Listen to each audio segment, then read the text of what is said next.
start with our today's session. Just to give an overview कि आज का अगर कोई फर्स्ट टाइम हमें ज्वाइन कर रहे हैं तो हम उसको थोड़ा सा एक ओवरव्यू दे दें कि हमारा ये कोर्स है समर का short course which is regarding the art of stock trading in Pakistan stock exchange. कल हमने इसके ऊपर थोड़ी बहुत बात कर ली थी और हमने ये डिस्कस कर लिया था कि हम पहले थोड़े से इन्वेस्टमेंट को अंडरस्टैंड करेंगे और फिर जो एक्चुअल मैकेनिक्स है ट्रेडिंग के, अपने ऑर्डर प्लेस करना, किन चीज़ों को मद्देनजर रखना, वो हम थोड़े से आगे करेंगे, लेकिन हमें थोड़ा सा ओवरऑल इन्वेस्टमेंट और स्टॉक एक्सचेंज के बेसिक्स जो है वो समझ आने चाहिए। तो उसमें हमने पहले तो ये डिस्कस किया था कि हम इन्वेस्ट क्यों करते हैं, because we want to earn some return.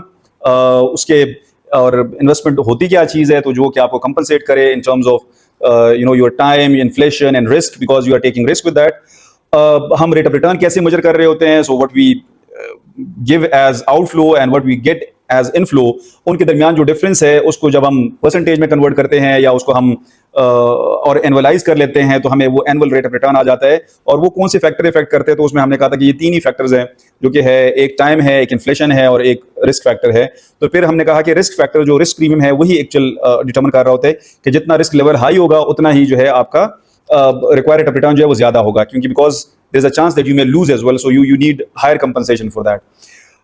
हमने ये भी डिस्कस कर लिया था कि जो रिस्क प्रीमियम है जो कि रिक्वायर्ड रेट ऑफ रिटर्न का हिस्सा बन जाता है, उसका और प्राइसेस ऑफ स्टॉक्स का इनवर्स रिलेशनशिप होता है।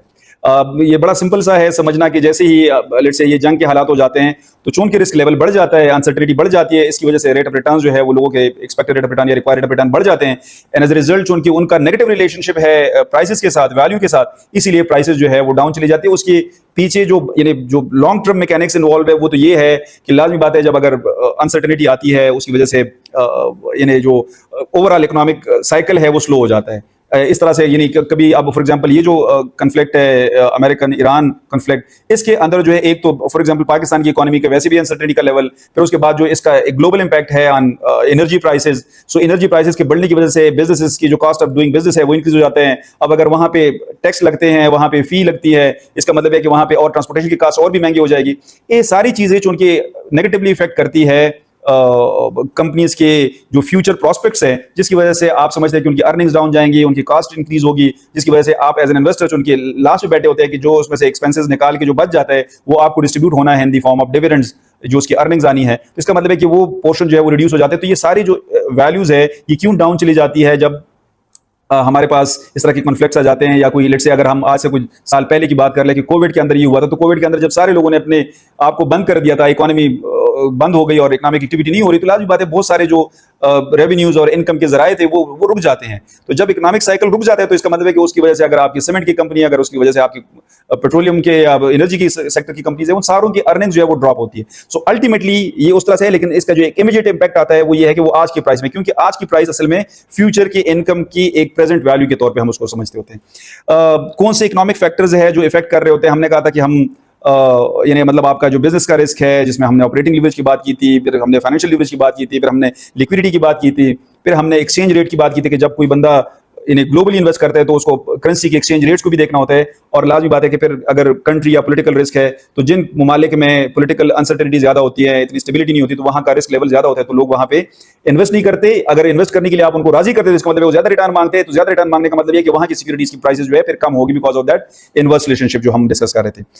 आज जो हम डिस्कस करेंगे वो इसी को हम फर्दर एक्सटेंड करेंगे, और हमारे पास हमने ये देखना है कि हमारे पास कहाँ कहाँ हम इन्वेस्ट कर सकते हैं, इन्वेस्टमेंट के कौन से अल्टरनेटिव्स, और उसमें फिर एक पोर्शन जो है वो हमारा है स्टॉक एक्सचेंज से related.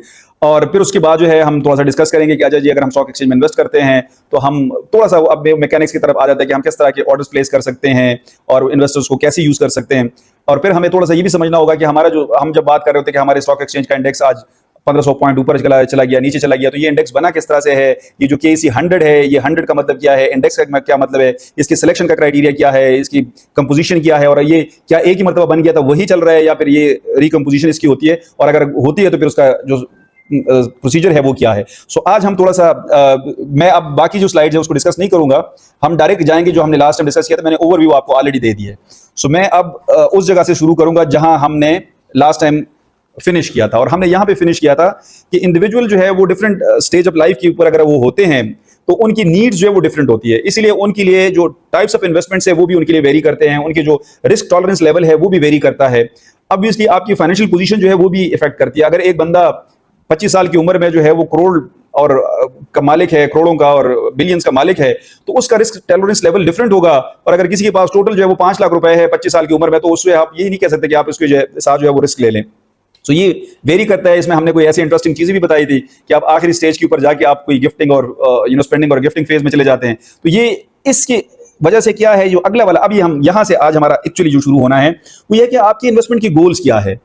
So a different, phase of life, investment phase of life, you have probably different goals. Your goals will keep on changing based on two things at least. One, your current financial position, and number two, your age or investment life cycle में आप कहाँ पे है।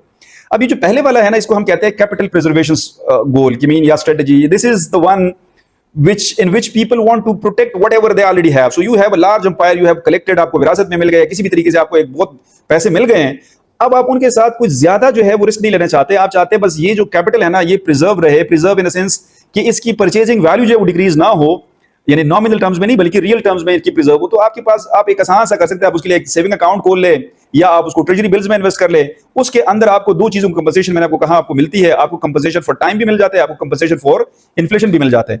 तो इससे ये होगा। लेकिन इससे अगर आप ये कहें कि मैं अपनी फ्यूचर की परचेजिंग पावर को इंक्रीज कर लूंगा, वो नहीं होगा, because it is just compensating you for those two things. तो इसका मतलब जितनी महंगाई हो रही है उसका आपको एक लिहाज से एक नेट वो रिटर्न मिल रहा होता है और टाइम का। So the second one is regarding the capital appreciation. Here the focus is that on growth, future growth. You want to increase your value. Clear? यानी आप चाहते हैं कि आपकी जो वेल्थ है वो इंक्रीज हो। सो कैपिटल एप्रिसिएशन यानी प्रिजर्वेशन की ये समझ ले अपोजिट है कि वहां पे आप चाहते हैं कि बस सिर्फ आपकी कैपिटल प्रिजर्व रहे, यहां पे आप चाहते हैं कि नहीं ये इंक्रीज हो।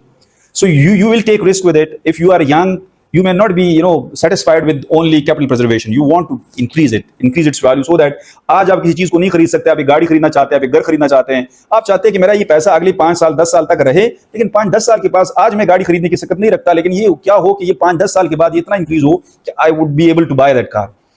एक जो नेक्स्ट वाला है उसको हम फिर कहते हैं करंट इनकम स्ट्रेटेजी। ये ज्यादातर वो लोग अप्लाई कर रहे होते हैं या उन लोगों की स्टेज के ऊपर होती है कि जहां पे आप एक एसेट्स बनाए हुए हैं, आप चाहते हैं कि उसमें से एक रेगुलरली मंथली या क्वार्टरली इनफ्लोज आते रहें, जो आप अपने खर्चे चलाते रहे उससे, और उसका सर सलामत रहे। दो कि उसकी हो सकता है एक्चुअल जो वैल्यू है वो डिक्रीज हो रही होगी इन terms of real terms, because inflation की वजह से उसकी वैल्यू डिक्रीज हो रही है। लेकिन अगर आप, मैं एग्जांपल के, अगर आपके पास 10 करोड़ रुपए हैं, आपने एक बैंक में रखे हुए हैं, वो 10 करोड़ रुपए रहे और उसमें से हर मंथ जो उसका मुनाफा मिलता है, एग्जांपल के तौर पर 40,000 50,000 रुपए आप उसके करके उसे घर का चूल्हा चला रहे हैं, आप अपने खर्चे चला रहे हैं। लेकिन अगर रियल टाइम में देखें तो डाउन द रोड 5 इयर्स के बाद वो 10 करोड़ 40 करोड़ रुपए या 10 करोड़ रुपए की जो वैल्यू है परचेजिंग पावर वो डिक्रीज हुई होगी बिकॉज ऑफ इन्फ्लेशन। लेकिन आप करंट इनकम के ऊपर जो है वो फोकस कर रहे होते हैं। और जो लास्ट है उसको हम कहते हैं कि टोटल रिटर्न स्ट्रेटेजी का या टोटल रिटर्न के ऑब्जेक्टिव है कि जिसमें दोनों को हम कंबाइन कर रहे होते हैं। यानी हम कैपिटल एप्रिसिएशन और करंट इनकम को कंबाइन करते हैं कि हम कहते हैं कि कुछ मुझे रेगुलर इनकम भी उससे मिलती रहे, लेकिन कुछ मेरी वैल्यू जो है वो इंक्रीज होती रहे। इसमें ज्यादातर जो है वो स्टॉक्स अब इसमें फॉल करते हैं, बिकॉज मोस्टली स्टॉक्स जो है वो आपको कुछ रेगुलर डिविडेंड्स भी देते हैं, और कुछ अगर वो कंपनी अच्छा परफॉर्म करती है तो उनकी आपकी कैपिटल एप्रिसिएशन भी होती है, उनके शेयर प्राइस भी इंक्रीज होती है। सो इट डिपेंड्स कि आपकी नीड्स किस तरह के हैं। अगर आपकी कैश की नीड्स हैं तो आप लाजिम बात है आप करंट इनकम वाले स्ट्रेटजी के ऊपर। ये ज्यादातर क्या होते हैं, आपकी गवर्नमेंट की जो सिक्योरिटीज है, आपके बैंक्स के जो डिपॉजिट्स है, ये आपको इस तरह की रिटर्न्स देते रहते हैं। ठीक है, आप री इन्वेस्ट नहीं करते, आप उसके इनकम को करके और उसको आप यूटिलाइज करते हैं। टोटल रिटर्न वाले ज्यादातर आप स्टॉक्स में आपको नजर आएंगे। कैपिटल एप्रिसिएशन में जनरली आप लैंड वगैरह में इन्वेस्ट कर ले, किसी जहां पे एक नई सोसाइटी बन रही है या कोई बिल्कुल ही रॉ लैंड है, आप उसको करके हो सकते हैं ओवर द इयर्स उसकी वैल्यू इंक्रीज हो जाए, तो वो कैपिटल एप्रिसिएशन है। क्लियर? तो हम अब इससे जो आगे चलते हैं वो ये है कि you as an investor you need to understand that you may have certain constraints. Constraints का मतलब ये है कि कभी कभार की इन्वेस्टमेंट आपको अदरवाइज बड़ी अट्रैक्टिव हो सकती है, लेकिन because of your constraint, because of your own limitation, you can not invest there. That is what you call as constraint. So one is liquidity needs. We all know that if we study the history, in the last 20 years, the prices of real estate has increased significantly. So constraints, the simple definition of a constraint is that if something is otherwise acceptable to you, but you are unable to undertake it because of some limitation, we call it as a constraint. So what I'm saying is, real estate over the last so many years, if you studied it, it has increased in value. It's a very good investment. But it is an illiquid investment as well. Can you afford it if today you want to put a money of, let's say, 2 million or 3 million or 5 million in it, and you are also in need of this money maybe like in the next 3 months or 6 months or even a year or 2 years? Would it be possible that after 2 years it will give you a good return? Because of this illiquid nature of this asset, this investment may not be good for you, because you may not be able to hold it till the time it become ripe. मतलब जो कहते हैं ना कि आप इसके पकने का इंतजार नहीं करें और कच्चे में उसका कोई फायदा नहीं है। मतलब अब अगर वो इन्वेस्टमेंट जब तक पक नहीं जाती, आप कच्चे आम खाएंगे तो आप ज्यादा से ज्यादा क्या करेंगे, उसका अचार ही बना सकेंगे। एग्जैक्टली मैं यही तो कह रहा हूं। तो अब अगर हम हिस्ट्री में देख रहे हैं कि वो लास्ट 30 ईयर्स उसकी रिटर्न, एनुअल रिटर्न एनालाइज कर ले कि कीमत क्या थी और ये 30 साल के अंदर जो है कितना रिटर्न दिया है, तो एवरेज रिटर्न 25 to 30% से अबव होगा। लेकिन अगर अब आप इसमें पैसे आज लगाना चाहते हैं तो क्योंकि आपको ये डर होता है कि यार ये तो इलिक्विड इन्वेस्टमेंट है और अगर ये डाउन चला गया, मतलब ये प्रॉब्लम्स हो गए जिसकी वजह से कंस्ट्रक्शन की इंडस्ट्री इफेक्ट हो गई, तो इसका मतलब है कि इसका इफेक्ट जाके रियल एस्टेट के ऊपर ही पड़ना है। तो फिर क्या, और आपके पास टाइम इतना नहीं है आपके पास। अब अगर मैं आपको कह रहा हूं कि ये तो लिख ले कि अगर आप अपने इन्वेस्टमेंट के लिए आज इंतजार कर सकते हैं कि मैं 10 साल बाद इसके मुतालिक पूछूंगा कि क्या कोई रिटर्न मिला है कि नहीं मिला, तो रेस्ट एश्योर गोल्ड खरीद ले, 10 साल बाद बहुत महंगा हो जाएगा।